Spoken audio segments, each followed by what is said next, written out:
Welcome to Cosmic Comics, Games and Collectibles, your zen of geekism.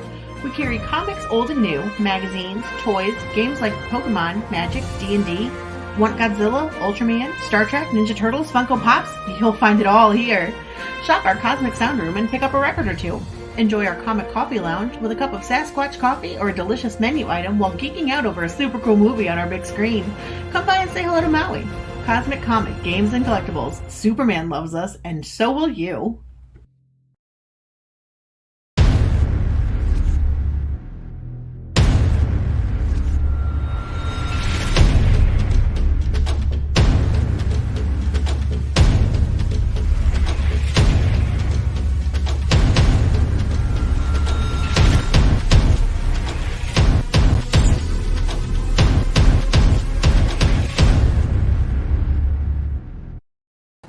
And good evening. I am RJ Carter, Senior Managing Editor here at CriticalBlast.com, where pop culture gets blasted.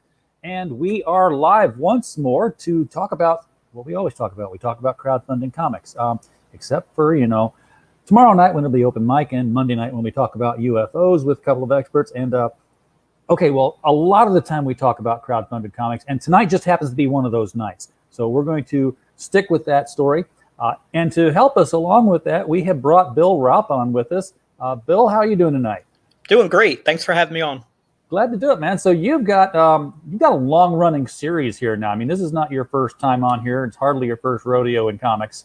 How many books does this make now for you in this series? Let's see. We have 3 for the main title. Our second title, Parables. This is going to be 3 issues, and then we have a Secret File series that has 3 issues, and a pinup special that has 2 issues. So, few books.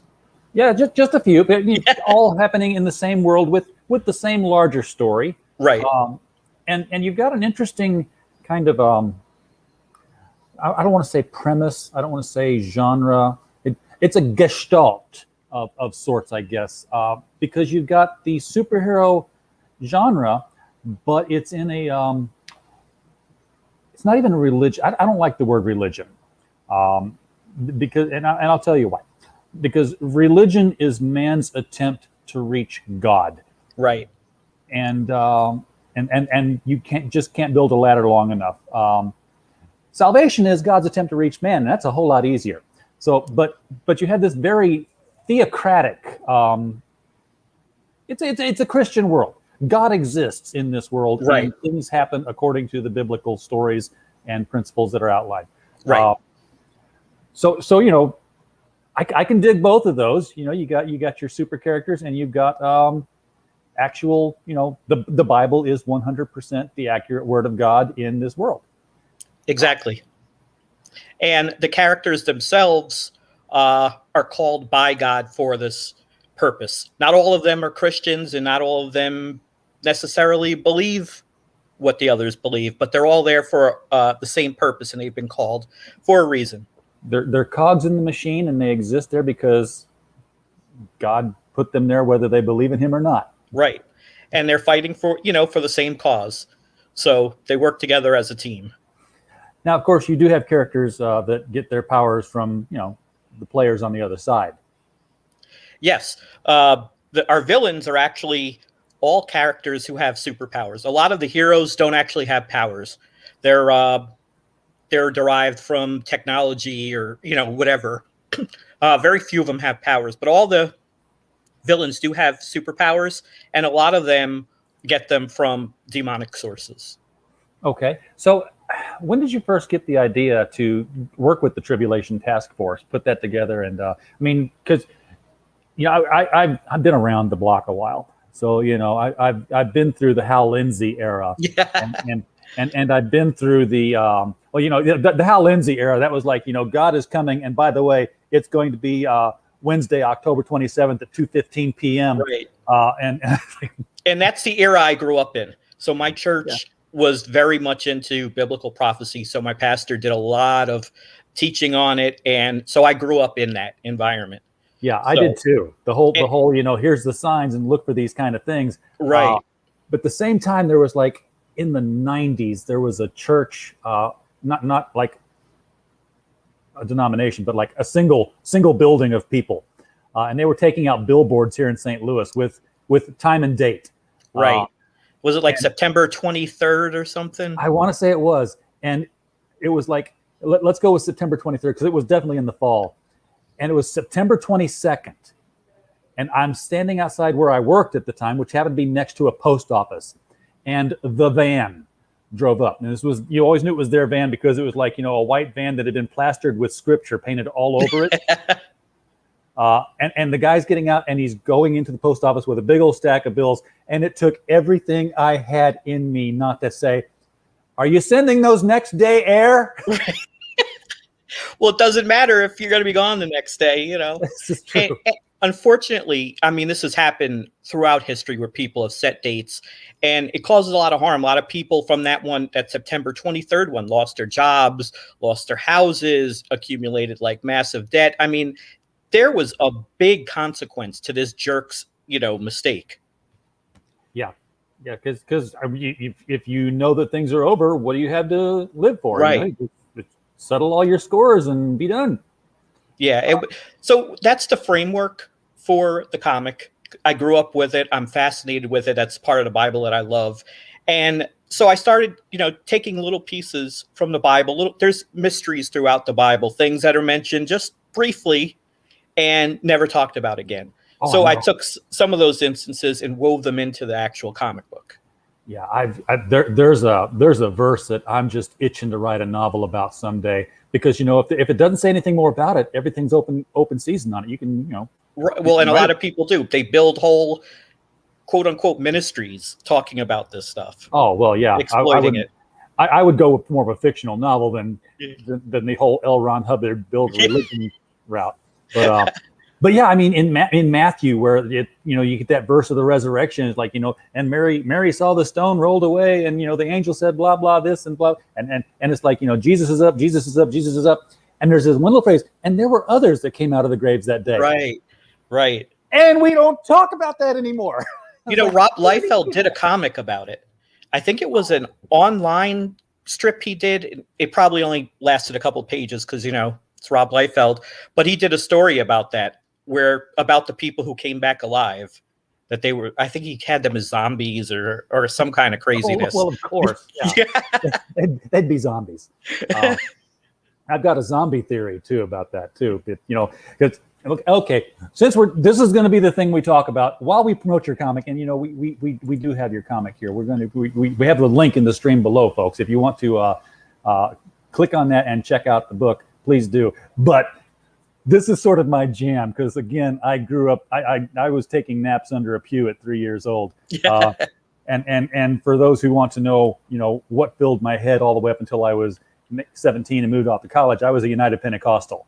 So yeah, okay. It's one of those. Okay. No. See, I was a tongue-talking, holy rolling, born again, heaven-bound believer in the liberating power of Jesus' name. So yeah, I was in it to win it at the time. But I got to thinking about zombies one day. I was like, why are zombies so popular? And why is it such a thing in so much so that the CDC jokingly has a zombie apocalypse guide for survival now? I was like, imagine if it was 1800 and something, and that just happened to be when the Armageddon took place, and then suddenly all these people who've been dead before are coming at you in an army. 1857 guy has his rifle. You're like, wait, that's Uncle Bob. Uncle Bob died 20 years ago. This must be the returned army of the Christ. I'm laying down arms and dropping to my knees. That's 1850s guy. Right. 2020s guy has had a lifetime of Night of the Living Dead and, Zombie War X and all that stuff. He's over in Armageddon now, and he's holding his rifle. He's like, wait, that's Uncle Bob. He died 20 years ago. Headshots. Boom. He must be a zombie. Yes, of course. It's like because it's like we've been this is just my crackpot tinfoil hat theory. We have been inculcated with the idea that if this ever does happen, it won't be real. It will be something explainable as like a government virus, zombie outbreak, something believable, you know. Well, there won't be much to say because at Armageddon, that'll be it. Oh yeah. So yeah, so they won't really.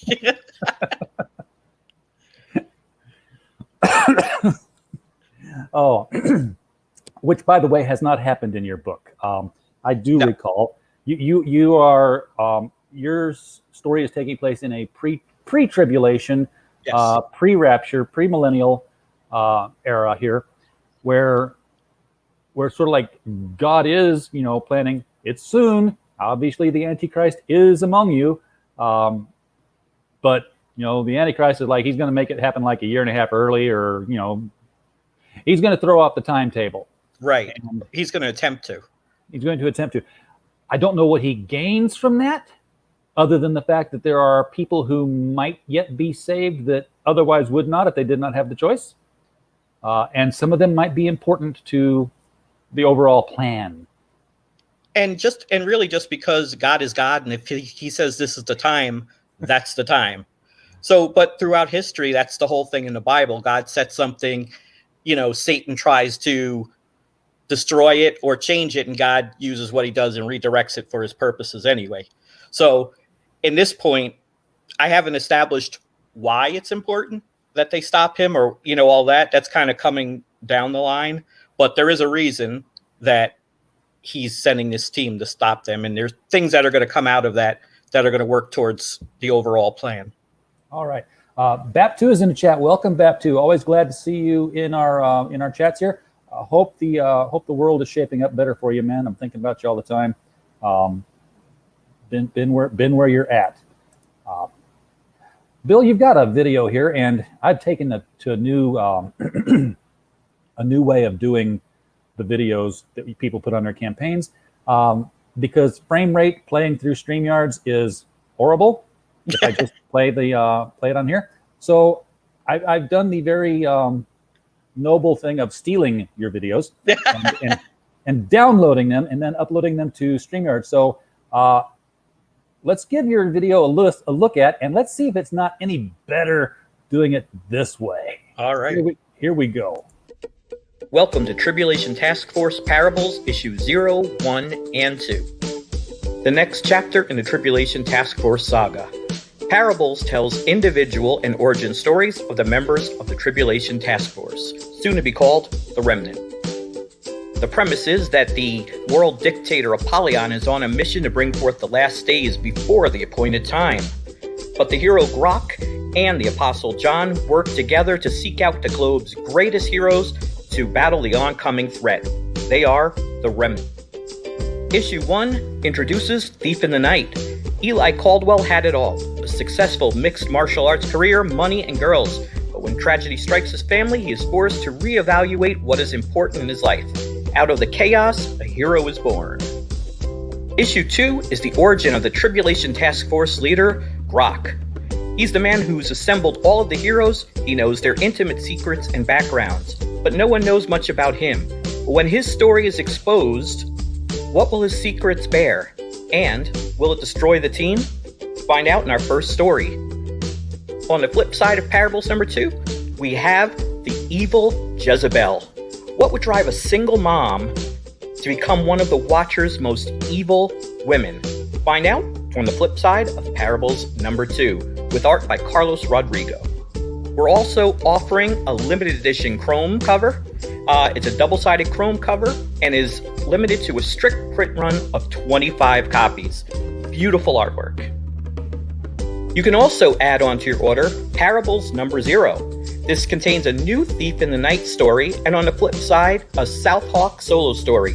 This is going to be limited to only 50 copies, so be sure to get yours. And for the super collectors, we're offering the original cover art to Parables number 0. This one-of-a-kind collectible is by Thomas Derenick, who's a DC Comics artist. This measures 11 by 17 inches. And as much as I hate to part with it, first person who purchases it, it's all theirs. And as always, when you pledge, you can get some really cool rewards. This campaign, we are offering this great 11 by 17 poster of Tribulation Taskforce #1 with art by DC Comics artist Alan Goldman and colors by Peria Pillai. We also have trading card set #8 and a beautiful art print of the evil Jezebel. Some cool add-ons as well. You can add on a USB digital comic collection. You get a USB drive filled with Tribulation Task Force comics, a special package of Starcross #1 comics, and some digital wallpaper. We also have a copy of Remnant Preview Special #1. You get that, 2 trading cards. It's signed and numbered, and that is also limited to only 25 copies. Plus, we have the fan-exclusive Battlezone 10 card. Oh, the video's over. And it just cut off. It did. Great production work there, huh? Oh, well, I thought it was maybe, I didn't download the whole thing or something. Nope, that's all me. Oh, okay then. It played much better, I think. I'm going to start doing this all the time, just steal people's videos and play them this way. Plus, I don't have to reload the page now. So, yeah, very, very few people in history have been so universally recognized as evil that we stop using their names, and Jezebel is one of those. Yeah. So when you run into a character named Jezebel, you pretty much get an idea what they're all about. They're never the hero, and they're never the Pollyanna of the tale. Yeah, she definitely is not. But she's got pretty butterfly wings, so you would think that she would be a good person, and my guess is that the world at large probably thinks this too. Right. That the villains in this world are actually, they work for the United Nations, and they are viewed by the media as the heroes. So they say they do heroic, quote unquote, things, but probably with a ulterior motive that advances something else. Right. I can dig that. I can dig it. So I'm on. And we're going to be changing the name of the book from Tribulation Task Force. It's going to be called The Remnant. The next Indiegogo we do is going to be for the Remnant issue 1, 2, and 3. So a lot of debate about the name and a lot of garbage I got to go through. So I said, forget it. I'm just going to change the name. And I think the Remnant sounds cooler anyway. So, well, you've got the whole Left Behind folks that might think you're encroaching on their territory at some point. That was another book series. It was like, okay, there's way too much going on here with this. But the tribulation. There's two. Obviously, it's the biblical reference to the tribulation. And there's 2 theories about that, because the Bible being written as specific as it is, has us all like, can you be a little more clear on this one? There's the school of thought that says, hey, it's, 7 years of tribulation and then the rapture. Then there's the rapture and then there's the 7 years of tribulation. And then, of course, there's like the, hey, what about if we just had 3.5 years first, and then it all happens, and then the other 3.5 years starts to really go downhill. Right. That's a big debate. People argue tooth and nail. And so, my thing, they ask you, are you pre-trib, are you post-trib, are you mid-trib? I say, I'm pan-trib. I mean, it'll all pan out in the end. If you're a Christian, be ready. It doesn't matter when it is. But for the sake of the book, we took the pre-tribulation view. So events are going to happen. There's going to be a rapture where God takes the believers off the earth, and then there's a 7-year period of tribulation, which there's the Antichrist and all this, all hell breaks loose. Now, are you going to carry on the story past that point? Well, actually, in Secret Files #1, it starts with the end of the saga. So Apollyon has defeated most of the team, and he's holding up Grok, and he's getting ready to kill him. He has a sword, and then the rapture happens, and it begins. So the end of the story is the beginning of the rapture. Got it. And we have one in Secret Files #2. There's another mini story, and it happens right after the rapture, where one of the team members wasn't Christian, is there, and he goes to find the base, and there's a little story there. It's like, oh, they were all right, weren't they? Yeah, they were right. Whoops. which now leads into the other big debate, which is can people be saved after the rapture?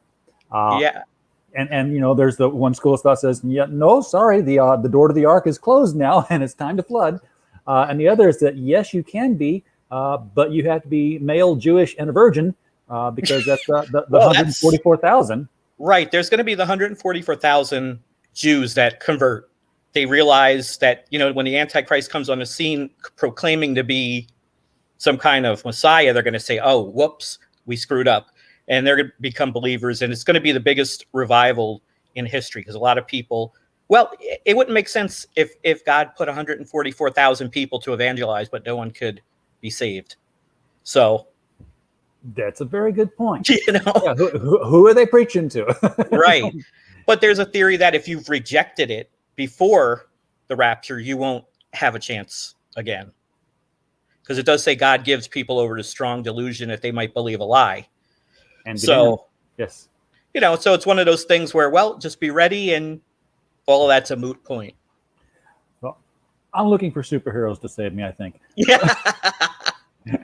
I'm going with your version of events here. Yeah.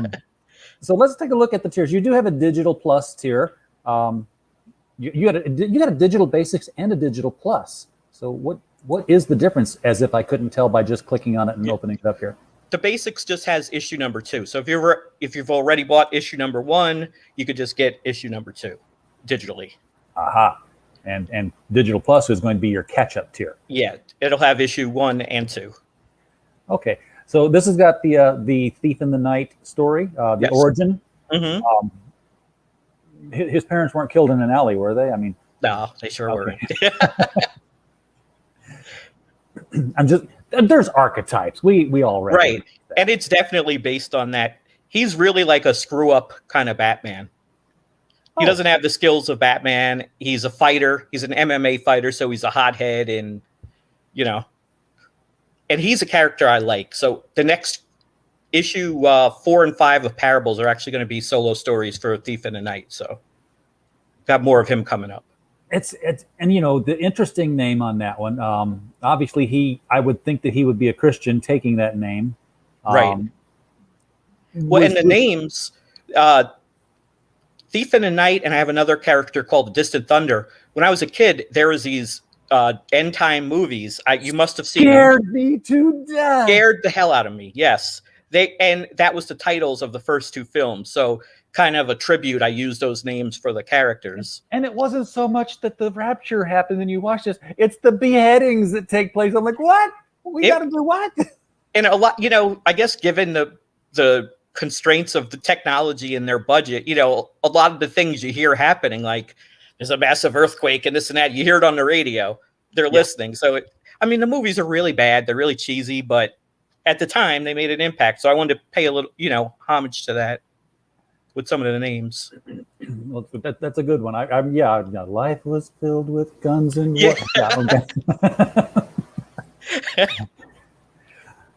Oh, you're taking me back, man.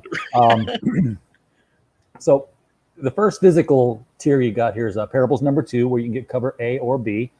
I like this one here where somebody's like on the ground and they're looking up at the 3 heroes looking down on them.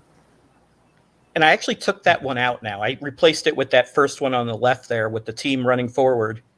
That's going to be okay. And so this is the cover A. Is it? Now I'm confused. Maybe. Because it just looks like cover B. Yes, maybe I didn't replace it. Okay, let's cover A then. Let's go with it. Yeah. So for $15, you get Parables number 2. You get the trading card set number 7. So you've done 6 trading card sets prior to this. Yep. An art print and a poster. That's not a bad package for $15. Sure isn't. Usually you get the book and then you move forward to the packages after that. But so let's see here. This doesn't say much of a difference. So the second one, you get A and cover A and B. A and B. Yeah. Right. Conjunctions. They're important. Yes. So for $10 more, you get the other book. If you like both covers. Then we make a jump. Okay, so what do we got going on here in the team bundle? On the left side, that's the covers. I have to change the image. Cover A is the team photo, and cover B is this homage cover. Okay. Wait a second. I'm looking at the far right side over Oh, here. yeah, I'm sorry. I skipped over to the left since you just... Okay. So this is the homage cover here. Yes. Mm-hmm. And what book are we homaging? Because I've seen too many comics in my life. That's Captain Atom number yeah, something or another. Yeah. I do remember It that had one. Blue Beetle and Booster Gold saying, "We want the truth and we want it now about you." Yeah. Yep. I remember. Was that around the Armageddon 2001 era?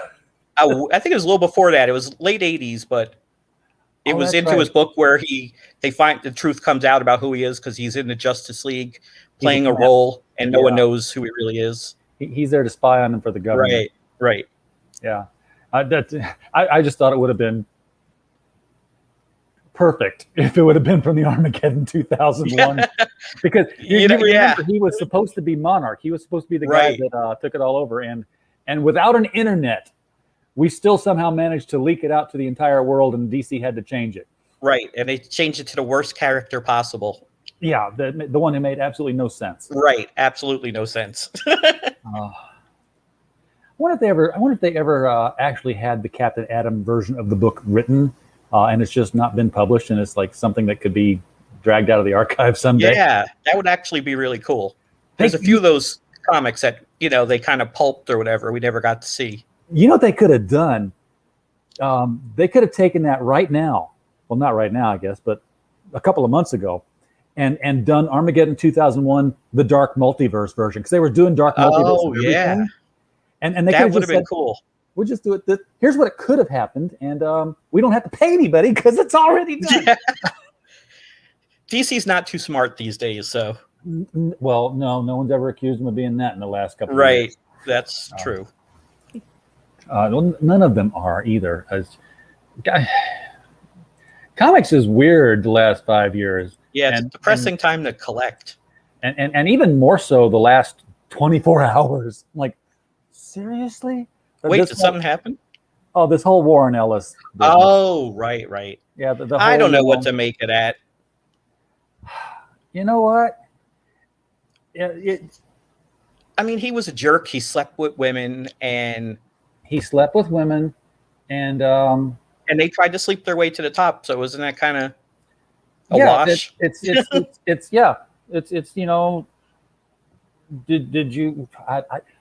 They approached him half the time. Sometimes he approached them. They wanted to have something in return for the sexual favors, and I think we have a word for that. Right. Whole occupation, rather old one. And that suddenly Image decides, oh, no, we're not publishing that book after all. I'm like, you know what, Warren? I put this out. I was upset. Why doesn't he just crowdfund it? My point exactly. I said, why don't you just here's your recipe, Warren, and I don't know if you're Comicsgate or not Comicsgate, doesn't matter to me, because we have everybody on the show. But I said, here's what Warren should do. I said, step first, do what they want and admit to it. Yes, I did it. I did all of it. 2, write a comic book. 3, put it on Indiegogo. 4, declare Comicsgate. 5, buy an island that will float in the pool of tears that they will all cry. Yeah. Because he'll make a killing. He will. Yeah, he'll make a killing. Yeah, if he crowdfunded it and he took the pledge or the oath or whatever it is, the secret handshake, he would make $1 million easily. Todd McFarlane does. Yeah. So yeah, but yeah, I don't get that. If I was him, that would be the idea. Like, why not just do it yourself? You don't need anybody, and you make more money. Yeah, exactly. And the more people buying crowdfunded books means the more people see your book. Right. So that's the nice way crowdfunding works, apparently. You buy one and you start to see the others. Exactly. $70 Chrome bundle here. Now this is, you get Parables 1 and 2 in Chrome, and there's only 20 of these available. Yes, sir. And you get a Chrome art print. So Is that Chrome 1 and 2 in that package? Yeah. Okay. It's what it says in the list here, and you Okay. can't change it now because somebody claimed it. I'm working on so many different things, I forget what's in them. I hear that. And I know you got like a couple of different bundles here. I see the day of the Indiegogo bundles going away. And you've seen probably the great big long ones where it's like I've got 5 different things, and I have 5 times 4 times 3 times 2 times 1. Well, you don't have to do the times 1, but that many particular permutations. So I have that many tiers. Right. But now that they're doing add-ons, I think more people are just going to go like, here's the book. We got other stuff. You'll see it as soon as you buy the book and go to the closeout page, and you'll be able to say, hey, look, there's a poster. I'll take 3 of those. Right. Oh, look, they have branded tennis shoes. Yes, I'll send me a pair of size 10X. So I think that's going to be it's going to make my job a lot easier. I know it would be great because I don't have to say, and you get the book, the print, the print, Yeah. and plus you get a T-shirt. I feel like an auctioneer sometimes when I get to the next bundle. It's like everything you just saw before, and you get this. And I tried to do less tiers to make it a little easier. Yeah, and there's not that many on yours. I'm just, I'm obviously using an absurd example. Yeah. I have seen those absurd examples, especially when people want to have like, I had one, and the whole shtick was like they had 50 alternate covers. It was just a ton of alternate covers, but they were big name artists too. Oh, so. I know what you're talking about.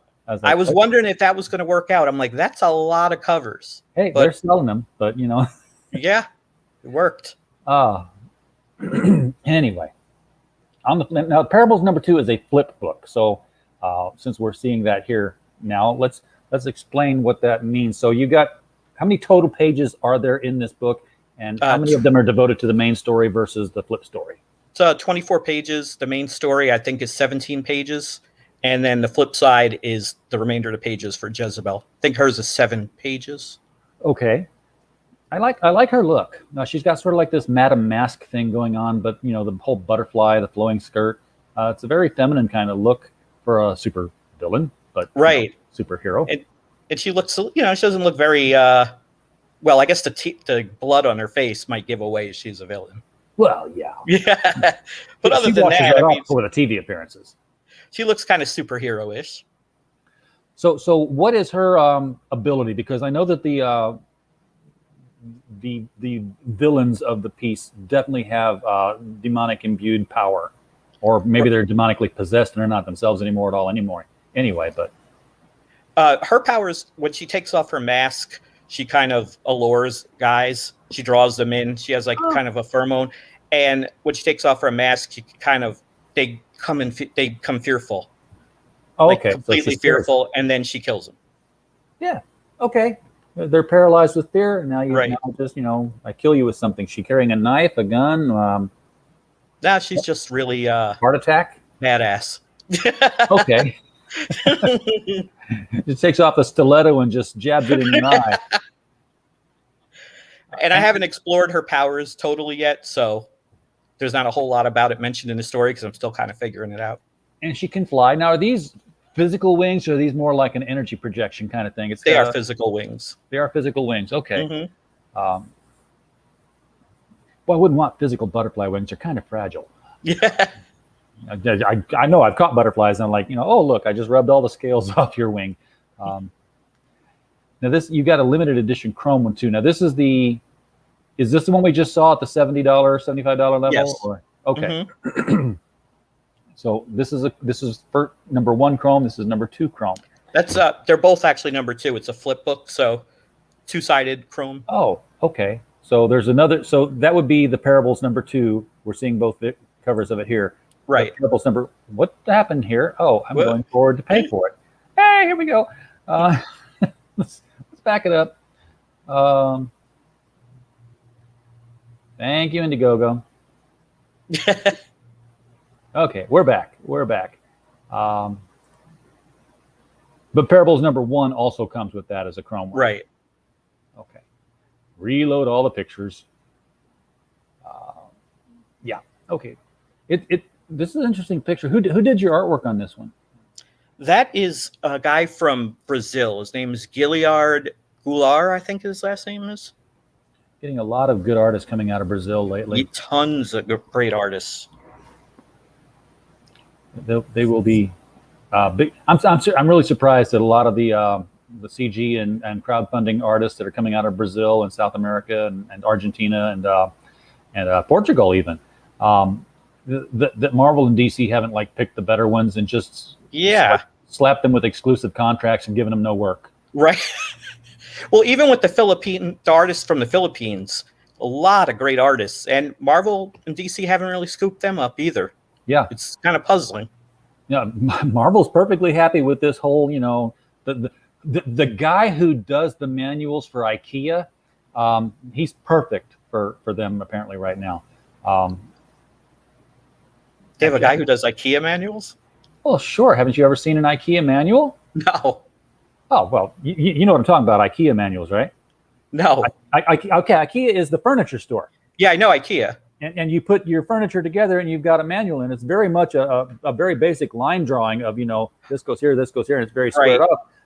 A man does that. So he's the guy. And it's very, very flat line art kind of stuff.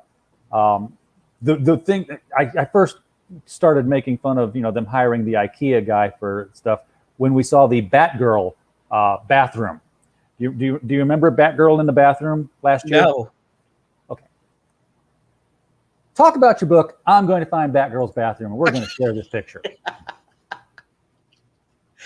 So basically, we're doing the crowdfunding thing for this book, and it's really interesting because usually it comes out and you get a lot of sales. This time it's been a little slow, very slow building, so a little kind of stressed out about it. But we also lowered a lot of the prices too, so there's that. But we have an issue 0 in this series, which offers a story about Thief in the Night, who is the Batman kind of guy. So that is going to be limited to 25 copies. And we have one for our mailing list people. They got a special cover.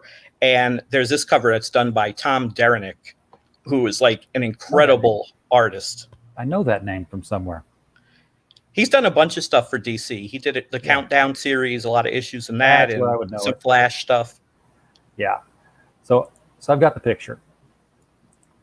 Okay. So I don't know if you can see. I'm going to give it full screen just so you can see it. Yep. Okay. This is her bathtub. This is her toilet. This is very much an IKEA. This is a door. That's a brilliant drawing. You seriously haven't seen this before? No. And a plunger in between them. Yeah. Here's a shower curtain. Why there's no back, there's no front to this is like it's going to go over the edge anyway. The rug goes under the toilet. And the tub is blocking the door. The tub is blocking the door. The rug is under the toilet and the tub. She's stuck in there. There's no way out of that. World. Yeah. I wonder how that got past someone.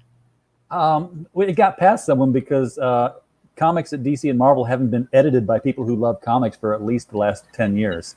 Well, there's that for sure. And everything is so right angled that this definitely looks like somebody just found bathroom fixtures from a clip art library and started pasting them in. Wow, that's bad.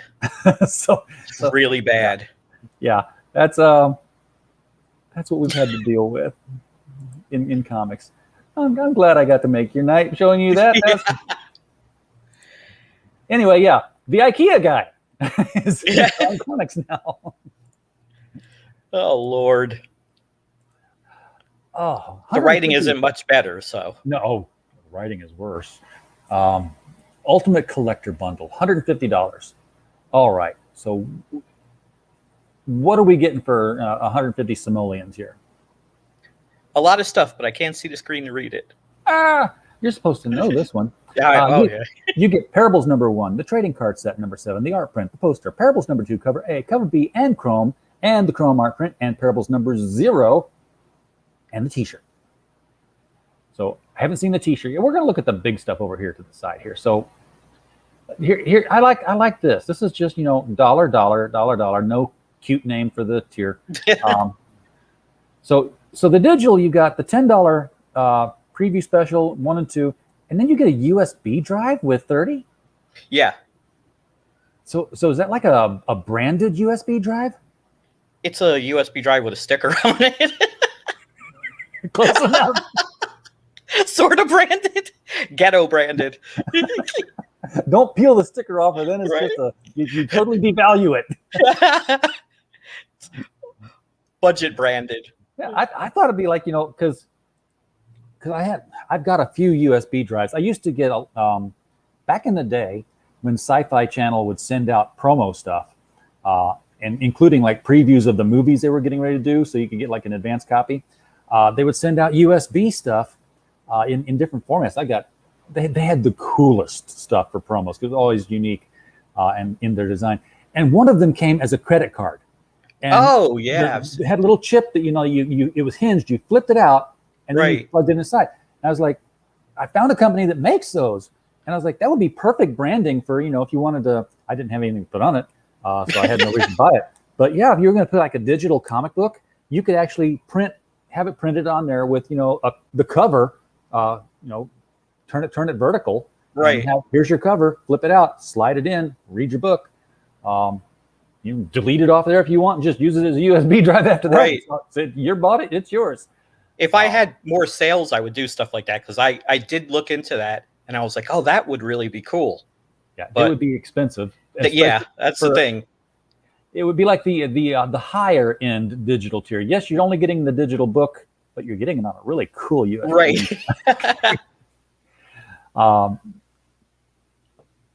$15 for the book, we covered that. $25 for both covers. $25 for both covers and the art print. Is that the same thing?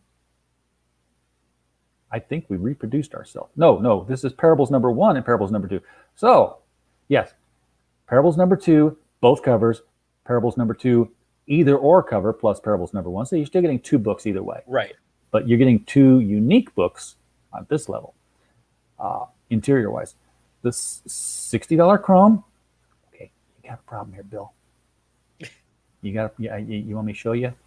See, this is a $60 Chrome tier.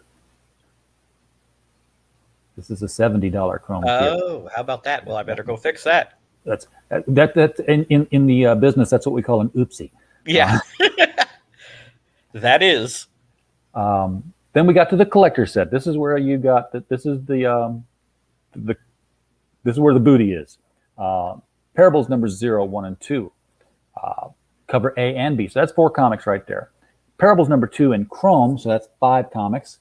The trading card set, the art print, a Chrome print, a poster. Now when you say poster, a lot of people are going 11 by 17 and calling it poster because it folds up and fits nicely in the Gemini Maker. Right. So it's 11 by 17. Okay, 11 by 17 folded. Yep. Okay, I can dig it. And a T-shirt. Now I haven't seen the T-shirt yet. Who's on the T-shirt? What's on the T-shirt? Thief in the Night is on the T-shirt. I was going to say that'd be the ideal thing to put on there. And I didn't add a picture of it.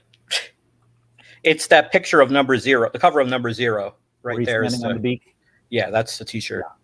Yeah, that makes perfect sense to put that on because that's just a cool pose. Yeah, I love that. And that's also what the poster is, I believe, right? No, the poster is of the team. When you scroll down, you'll see that. All right. But you can get the original cover art for... there's no price on this, Bill. Yeah, I didn't want them to see. You have to scroll up. The sticker shock. Yeah, okay. No, that's not really sticker shock. I mean, $350. I've seen higher ones go. And you got Thomas Derenek doing the cover here. This is so this would be 11 by 17 pencil and ink art on the Bristol board, I'm guessing. Yep. So yeah, that's actually a great deal. Yeah, and if it doesn't sell, I'll be okay with it. Oh well, yeah, because it's hanging claim on your offers, right? Right. And it's not like you need it to fund because you're already funded. You have a flexible plan and you've exceeded the goal, so the book is going to come out. And the book, I should mention, the book is 100% done. So once this camp in 45 days, when it ends, it'll be going to the printer and going out to everybody. So yeah, so that's sweet. So you're already working on the next iteration. We have 5 books in production right now, so wow, a lot going on. Yeah, that's a lot of balls to juggle in the air. it sure is. So and then there's a special limited edition book, which is Parables number 0, which was included in one of the tiers above. Mm-hmm. This But it's is available as an add-on. Okay. So this is the Thief in the Night returns in a special surprise story plus Southhawk. Good guy, bad guy? Good guy. Good guy. Because he's got wings. So I'm like, okay, well, he's not tech. Which if I see powers, I think bad guy. But the wings are artificial, though. Oh, okay. Because, they're angel wings. So. Yeah. But he's a lawyer. And he's one of the good guys. Make up your mind now. But he's flying with the big white feathery wings. He'd be the first guy in heaven's like, look, I can already do loops. I know how these work. The details, no one reads that. The rewards, we've seen those. We've seen the rewards. But we're getting our first picture of the trading card set here. So the trading card set is 4 trading cards. It's 1, 2, 3, 4. It's 5 trading cards. I only put 4 of them on there. Okay. Well, we get a surprise. I definitely recognize Southhawk. I do not recognize the other characters as yet. The Apostle on the top left. Okay. Top right is Tech 9. Bottom left is Southhawk, and bottom right is Apollyon. Okay, Apollyon's not the good guy. No, Apollyon is the guy who's the possible Antichrist. And he's the leader of the bad guys. Yes. Because he's got demonstrable superpowers. Yes. So he would be the if do they have a name? The Watchers. The Watchers. Okay, so if the Watchers were the Justice League, he'd be Superman. More or less, yeah. Okay. Different power set. Right. Being displayed there, but in terms of respect and position. Yep. And in the eyes of the world. Now you got another art print here of Jezebel. Who's doing the art on this one? This one's different than the. Is this different from the? Yeah, this the artist is Olan Orig. He's from Philippines. Okay. Yeah, I love the antennae too. They're sticking up from here. Very alien look to her. Yeah, she's one of my favorite designs. So I know she's wearing a mask all the time. Is the mask just a mask? Obviously it's just to cover her face. Yeah. Okay. So it's not like the Psycho Pirate Medusa mask where you shatter the mask and her powers go away. Nope. She's just stylish. Okay. And then here is the teen onrushing at everybody. So do any of the any of the real heroes, the ones that the readers are going to know are the good guys, do any of them have inherent superpowers? One of them does in the picture. The guy with the flames on his head. That's Flame Shot. That would definitely be considered a superpower. Yes. He was a mob operative, and they experimented on him, and he gained these powers. And he decided he wanted to work for the good guys. Yep. But as we look at this, you're saying that not all of them are Christians, so there are going to be some of these guys left. I'm going to guess it's probably not the Apostle. No, that won't. Well, maybe. But the Apostle is John, right? Yeah, but he's different from the rest of them. He has a mission, so maybe he will, maybe he won't. I don't know. He's lasted this long, so. I would, yeah. Well, that's a great question. He's lasted this long, or he's been sent back. So, I don't know. I don't know if he's been wandering the world like the legendary wandering Jew. Well, that's the story. Is he was wandering, and he was in issue 1. It starts. He's in Rome having coffee, and operatives from the Catholic Church kidnap him. Okay. So I believe since the 20s, he was in the Vatican. Captive. Well, that sucks. Yeah, for him. But I was thinking I'm doing this thing that I do, Bill, sometimes where I write your books for you. I spend your money on other people's things to be advanced tiers, and I write your books. I'm like, what if the Apostle John at Patmos didn't see these things? Because he didn't say he saw them. He said he was caught up into them. He was right. physically delivered. What if he time traveled and he's in your book? And you know what's going to happen to him is that he's going to reach the end of whatever he's got to do, and he's going to be taken back to Patmos to write it all down. Because it's That's actually a cool idea. It's like a 2,000-year looper. Right. That is a cool idea. I hadn't considered that. Yeah, so I'm writing your book. Just play it however you want. It's like a Narnia trip for him. He's walked through the wardrobe on Patmos, and he's been here for a very long time. The time's running different for him now, and when he gets back to Patmos, he'll write it all down. Says, and I, John, saw. I don't know. Now I want to write it. I think that'd be. There you go. There's your next novel. You got the add-ons, which is the USB drive with the digital comic collection.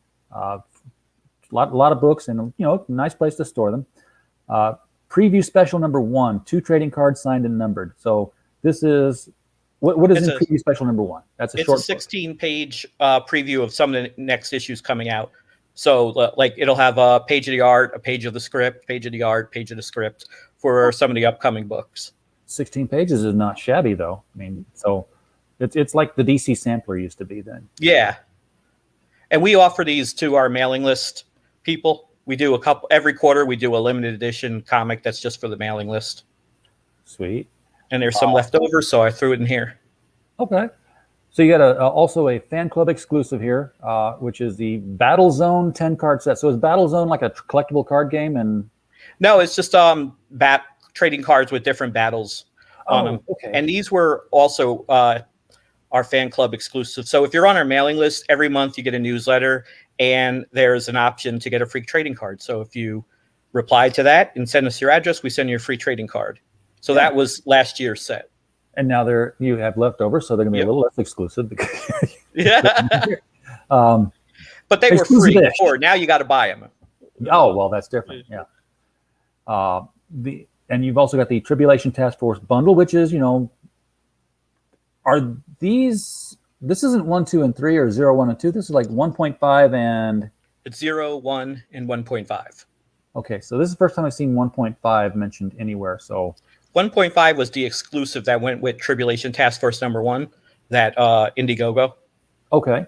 And it's just a follow-up story to the main story. So if you wanted to get everything, you've got to make sure you get 1.5 added on. And these are being added on as bundles, not individual items. So it's not like you could just say, and throw on 1.5 to, my having bought everything else. I'm guessing. I don't know. Yes. I haven't gone there yet. And then you got the Secret Files bundle. Well, I would want that bundle because there's 3 different issues here. Secret Files being like origin stories, or it has one-page comics that tell about the characters, profile pages, kind of like the DC Who's Who Marvel Universe stuff, and journal pages from the leader Grokk's journal about different topics. Okay, it's a weird name, Grokk. Yeah. It's Heinlein. It's stranger in a strange land. But it means to understand through empathy and I forgot what it means now. Yeah, full understanding, intuition and empathy or something. Of course, he learned this from the gods of Mars, which were real in the book. That's like my favorite book, actually. It's a fun book. It is. It's great. I had it as a young child. No, not as that. I was young enough that I was a child, and old enough that sometimes I just looked at the cover a whole lot. Because it was the one where he's being bathed by the 2 topless women. Oh, mine was different. Mine was him in like some blue light or something. Oh, no, I would not have said that at all. No, this was him he's just like he's being baptized or something, and they're just scrubbing him down, and I'm like, oh, wow, I like this. I haven't seen that cover. I'm not going to look that one up and share it. Batgirl's bathroom was enough to share. So this is the interior art we're getting here. Right. This looks like the Pope is shaking hands with Apollyon. Could be. This is like Apollyon is shaking hands with a Middle Eastern leader, and now he's sitting at the Resolute desk. He's making the rounds here, and he's doing it in short order. So, and now you said he may be the Antichrist. You're not giving that one away, are you? Nah. Be the last Spoilers. Yeah, you're the last person we expect. It's actually Grok. Yeah. Grok's fooled them all into thinking that they're right. That's the twist at the end. That's the twist. They really were heroes all the time.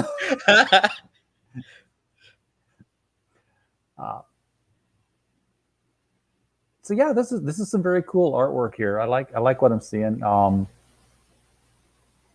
This is a Brazilian artist, Carlos Rodrigo. He's done a couple issues for me. He's just phenomenal. Now, is there anything in the book? I mean, God's a real person. God's a real person. Duh. That's a little bit of an understatement. God is real in the book. Right. So the problem I have writing and reading books that are written with God is real is that you don't want to act on his behalf. Therefore, you still don't see anything in the way of signs and wonders, other than, you've mentioned that the rapture takes place at a critical moment before somebody is about to get killed. So they're sort of, they know they're called to act, but at the same time, they're on their own, because it's not like, they'll be in a fight and, they'll start to lose and angels will appear unless they dash their foot against a stone or something. Well, it's like real life, things happen for a purpose, and sometimes the defeats happen for a purpose to bring you to a different place. So it's kind of still that premise, they're there, they're doing what they're supposed to do, but they don't always win. And in an issue coming up, actually, it's the apostle defeating the villain and ready to kill him. And God says, don't kill him and leave, because this character has another part to play in something. So in a way, the villain kind of wins. So it's this weird kind of, where they know they're going to be defeated in the end. But God did at least intervene and say something. There was divine intervention at that point.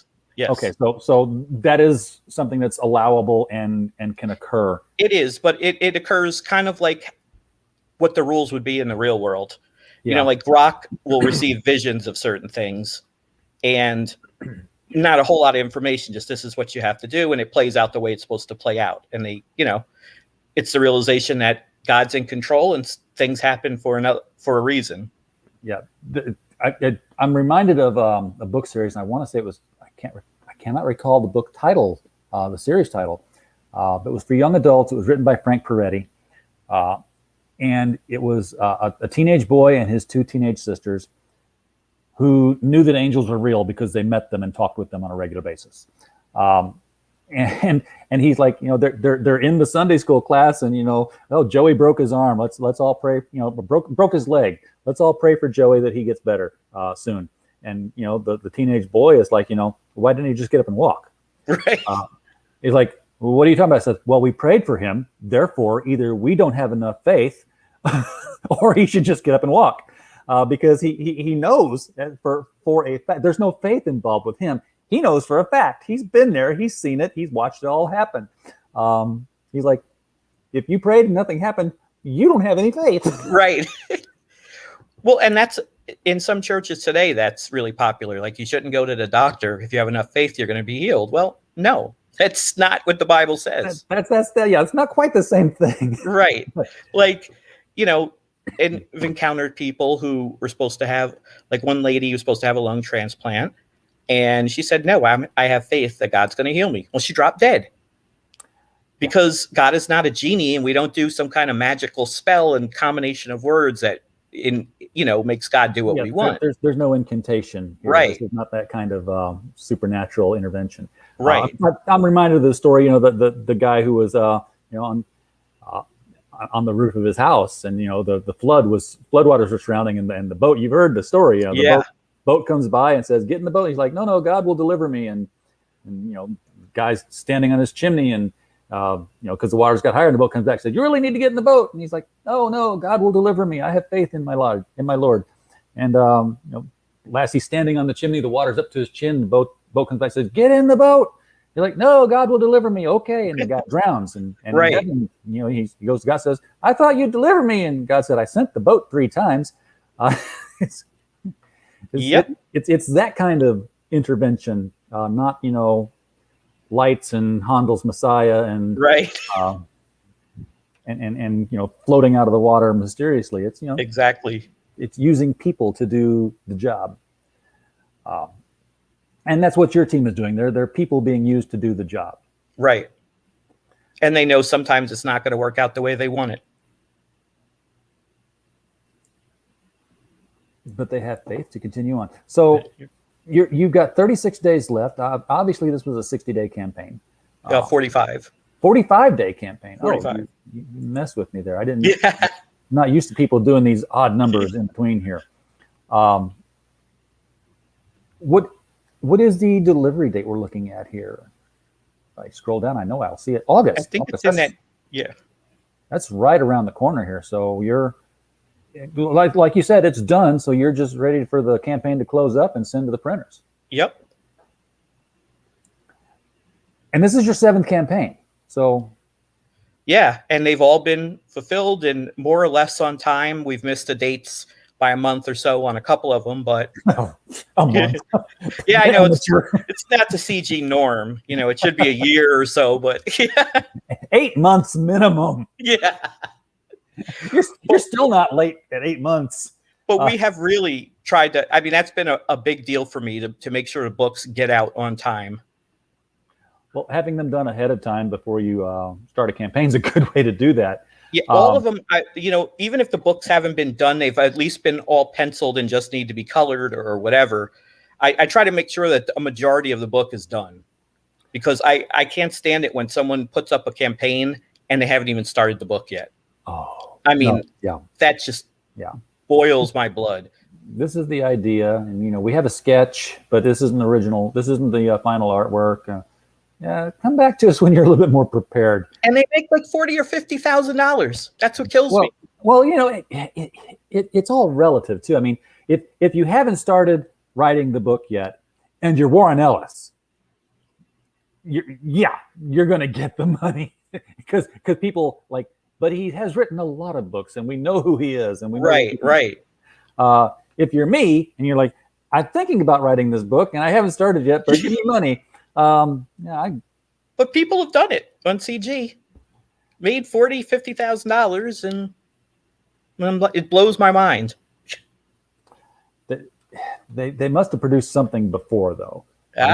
Usually, or at least well, a couple of them ran off with the money, and no one got a product. So there was. I remember one of them didn't really. The one I'm thinking of didn't really run off, but he made poor decisions. I'm just going to call that ran off with. Or spent the money, whatever. Yeah. It's gone. That one's never having. Another one's in jail. So that was a book. That was a book I had backed. Wow. Yeah. Well, Little Girl Lethal was apparently focused more on the little girl aspect in his life and less on the lethal. Oh wow. And when it came to collecting artwork. That's another book I'll never get. Hey, it's sad. It's me, Sir Moose Jaw, your #1 Canadian fan. Hey, what's up, Robert? Glad to see you here, man. There's digital tears in this one. He's one of my digital guys. Yeah, he got one of the digital tears. So we always appreciate having Robert here. He's awesome. Wow, we're over the hour mark. No wonder I'm running out of things to say, because we could start talking about more millennial theories and right and who is the Antichrist walking in today's world, because it's no longer Barack Obama. And it's not Ronald Reagan, apparently. It's not Ronald Reagan. I've always heard it's going to be the Pope, but which one? Who knows? Right. Well, apparently, according to Catholic prophecy, this is the final Pope.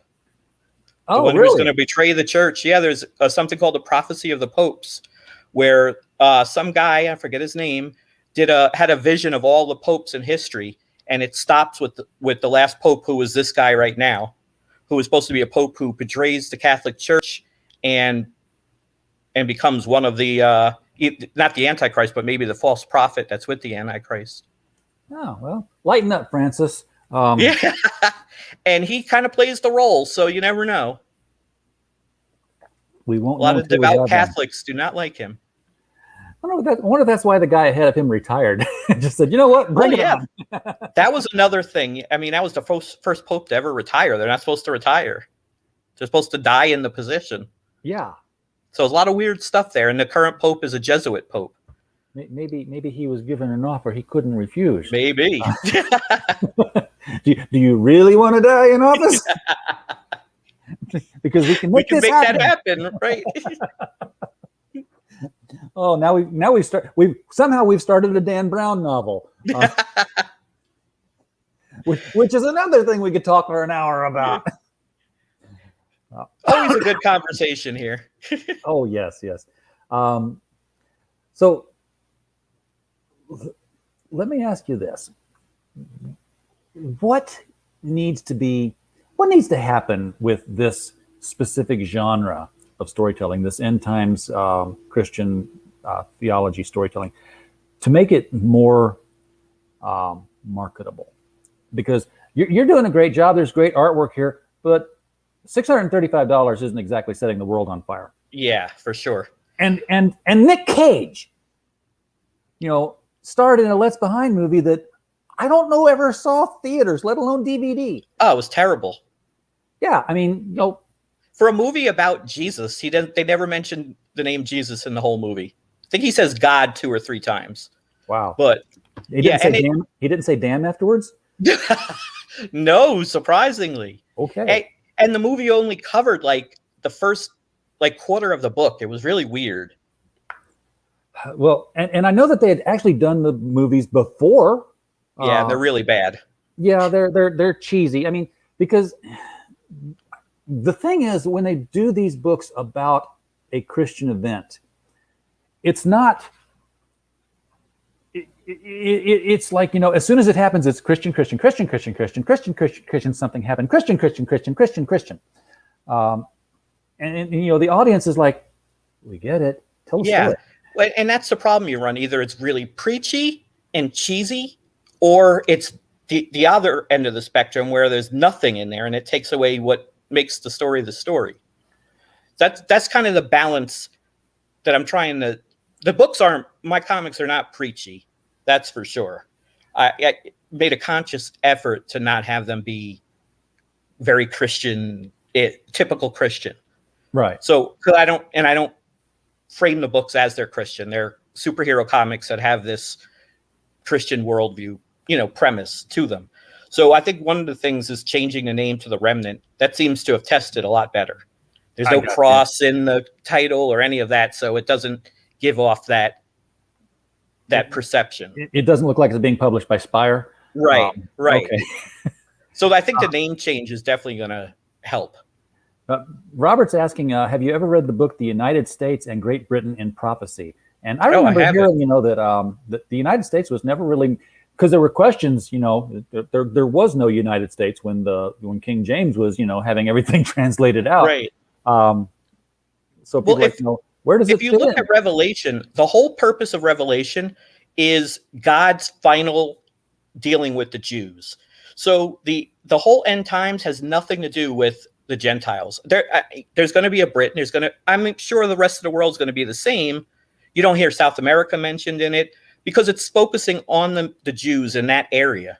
So everything that's important is going to be focused on that. So you don't really need to know what's going on in the rest of the world.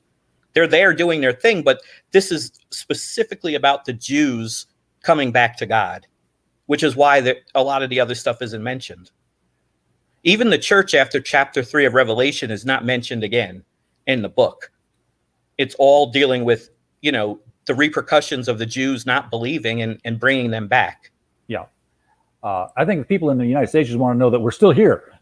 Right. We have a part to play in this somewhere, because there was like the young lions, and that was always considered to be like the British Empire. Right. Because whenever we form a country, first thing we do is we assign an animal totem to it. He says the book postulates that the tribes mentioned in Daniel in the Old Testament promises were to Israel were represented in current history by the UK and the US. Promises that they would hold the gates of their enemies were equated to the Suez Canal and Gibraltar. And there was some other good stuff. Yeah, the thing is, it's kind of like reading Nostradamus quatrains at times. It's like, if you can find something that's a parallel to fit to it, then the rest of it sort of fits into it because you want it to fit into it. Right. And really, as with a lot of the Bible, he gives you as much as you need to know. You don't need to know if America's in it because it's not pertinent to the greater story. This is what they need to know. And at that time, in the end times, they're not going to need to know about, this country, America, because it's all centered on that specific place and time and things going on there. Yeah. It's, and it's frustrating to us because we want to know. We always want to know. But apparently it's not that important. If we weren't mentioned, then we don't have a role to play in everything. Or a big role, or one that really affects the events. Yeah. So like, are we gone? Are we nuked? And that's what a lot of people say when they talk about it. Well, the United States is depowered or just not a big world power. And if you look at the way things are going right now with our economy and socially, it could be that America's just not that important anymore. We don't like to think that as Americans, but I keep waiting for some world leader to have the head wound that he's going to die from, and then look, he miraculously recovers from the head wound. I'm like, yeah, John F. Kennedy, he's coming back. Obama, everyone's disappointed. They swore Obama was the Antichrist. Of course, yes. Bill Clinton, Hillary. Yeah. Ronald Reagan's name all three names were 6 letters, and yes, heard it all. Yeah, well, the UPC barcode, right? That was the mark of the beast. Yeah, well, and like kind of, because the start, middle, and stop bits are they're the 666 symbols. Right. So why? And now it's the RFID chip. Now is the mark of the beast. People swear to it. That's it. It's the mark of the beast. Oh yeah. But I mean, why in the world? If people are okay. I know. This is why I would do it. This is exactly why I would do it. If they were like, hey, RJ, we're getting ready to roll out the UPC scanning thing for everything. We need to get them stop-start bits going on there. Like, I'm going to put 6s. Yeah. I think there's a numerical reason why it was 6s. I read it somewhere why it was, and I don't remember. But it could have been anything. That's what I'm like. Yeah, why would you do that? But it is fun. You would think some guy's sitting there like, I'm just going to screw with everybody and make it 3-6. Exactly. Yeah.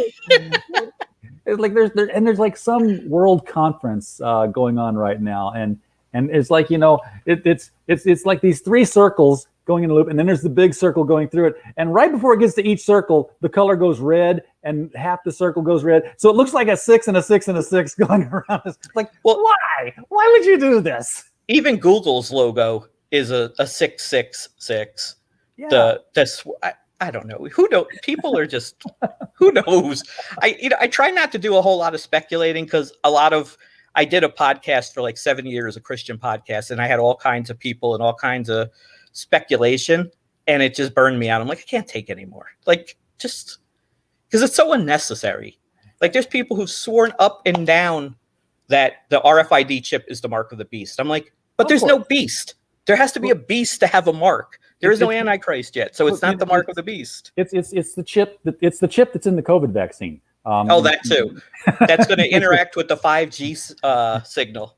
Yeah, James Price is in the chat. He says 6 is the number of man. If you're going with the gematria codes of the Jewish numerology, 6 is for man, 7 is divine, and 7 is God, and anything that's represented 3 times is considered to be divine. So.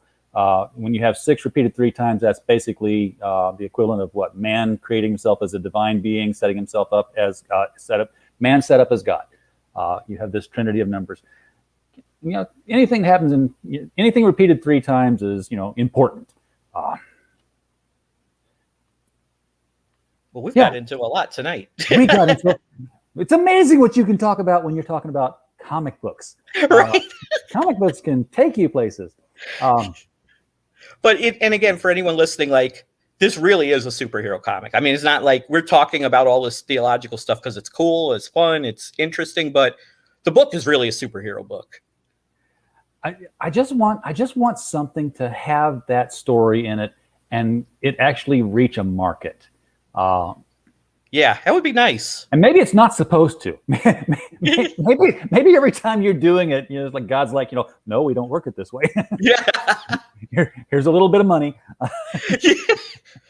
I don't know. I'm just going to keep plugging away. I have my own book. Right. You're infringing. But the main thing is I'm having fun doing it. I'm having a ball doing it. And, there are some people who've liked it and supported it. And I'm really thankful. Just wish it would catch on a little more. And, if I made more money, I could do more books. Yeah. Well, Robert Roberts is giving you more story ideas too. We're all writing your book for you. But if you're looking for a China angle, Bill, the Boxer Rebellion was begun by a son of heaven who claimed he and the Chinese were the inheritors of the biblical promises. And he led a rebellion against the British and Europeans to the extent the Quig dynasty in the name of himself as the Son of God. Oh, that's interesting. I've never heard that before. So yeah, would love to see an Asian son of heaven join the tribulation story. I'm going to have to look up more of that. There you go. Yeah, because why not? It's every nation knows now. Once every nation knows, the clock starts ticking as far as I'm aware. Unless there's an island out there we haven't discovered yet and haven't evangelized. That's always been we're just all over the place tonight. That's always been my sci-fi novel that I've got on the back burner here is like, why in the world would UFOs come here?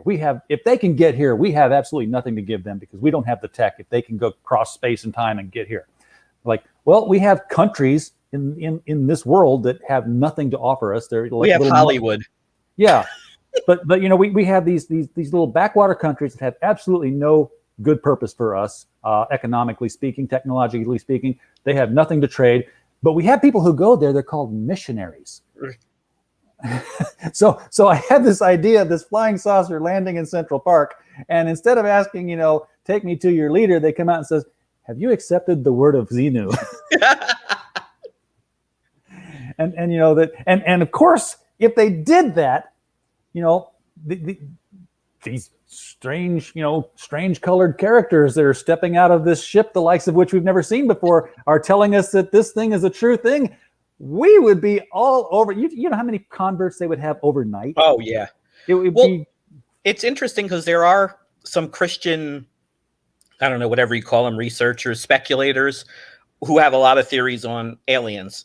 That the aliens do play a part in end time things, because there's a verse where the Antichrist kind of vomited up some spirits and they look like frogs, which kind of like the Greys. Yeah. Oh. And that, sweet. They go and do all these signs and wonders and stuff. So a lot of people think that there is going to be an alien intervention and it's going to be these demonic entities. We have a pair of UFO enthusiasts on Monday night, folks, 8 p.m. Eastern, 7 Isn't Central. this week the report is due to Congress? Yes, we talked about that a couple of weeks ago with some other UFO. I don't know when this became a UFO enthusiast channel, but it's fun. We do it. We should have an end times channel. We should have an end time show every 3 weeks or something. Well, I'm really curious to see what comes out this week. Well, which is probably going to be nothing. The Pentagon's already said we have vehicles that were not made on Earth. Now, unless these things were constructed on the International Space Station and dropped by parachute, what else does that mean? From what I haven't followed it too closely, but from what I hear, they're saying, yes, there are unidentified aerial objects, but we don't know what they are. Yeah, they're unidentified. Yes, so, but have they said they actually have things in their possession? There was. I saw the quote. It said, we are in possession of vehicles that were not made on Earth. Oh. And it's like, and it was during quarantine. The quarantine was like, it was during the year of, it was somewhere between the murder hornets and it was like bam, bam, bam, bam. It's like, if this had happened in any normal year, every single one of these things would have been a movie in the making. Right. But it's like, it was like the Pentagon said, okay, we just had the murder hornets. We're going to have something come up. Here's a good time to tell the UFO story, and no one's going to care. Because it's what just all the other craziness going on. Right. It's like, we told the truth. Nobody cared. We're done. Don't ask us anymore. Yeah, I'm really curious to see how they're going to break this and how the media is going to handle it. Well, we will. We'll be talking about that a lot on Monday, and there are a lot of people who are in our audience that have been watching this, so we'll see. I'm going to have to see this Monday. Because I'm very curious. It will definitely be asked, and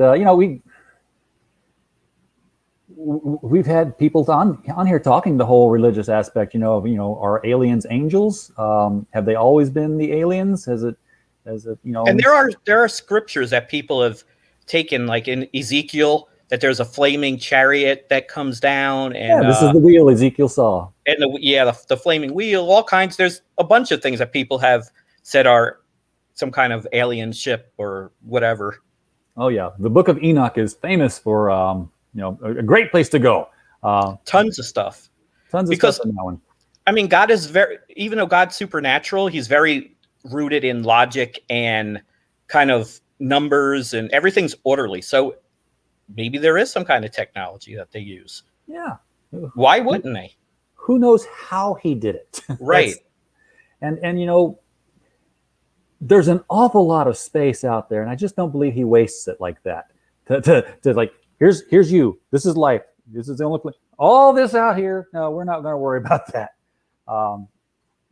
So someday we'll know. Someday we will know. Maybe the Mormons are all correct, and we get to spread out. It's like, okay, now I made all this space for you. Go out there and populate some planets. Right. and just do what I did. Follow the blueprint. And wear your purple underwear. Wear your purple underwear and watch them all screw up. You're going to have to go down and die for them at some point.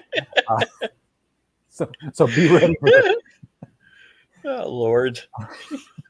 I think I'm going to hell for that last one. All right, Bill, I'm looking for excuses to keep this conversation going because it's too fun. But I am going to let you go. Thank you so much for coming on here. And thanks for having me. Folks, do go out and check out the Tribulation Taskforce, soon to be known as the Remnants. Parables 0, 1, and 2. There was a chat that I missed, and I've got to go back and get that because it was definitely for you. Robert said, I purchased a pair of guest appearances in an upcoming book that slipped my priorities list during COVID. Any chance I could appear in an upcoming book instead? So I guess he had bought it and didn't get to you on the picture kind of thing. I had sent you an email with a link to send in your character information. We're going to have Secret Files number 4 coming out by the end of the year, and I can get your characters in there for you. I haven't forgotten about you. I'm sorry, Robert, I didn't get to that earlier, and we just kind of started talked about the more fun stuff. Yeah. So with that in mind, folks in the chat, thank you so much for being here. We don't have a show without you. We encourage you to click on, you've heard it from all the other YouTubers, click the share. I don't say it for my numbers. I say it for our guests to get our books in front of more people so that, we can help them sell more books. That's the whole purpose of the show, is to help people sell books, the comics that they create here. Woo! So, yeah. But as always, we do appreciate you being here. And we just hope that you had a blast. Good night.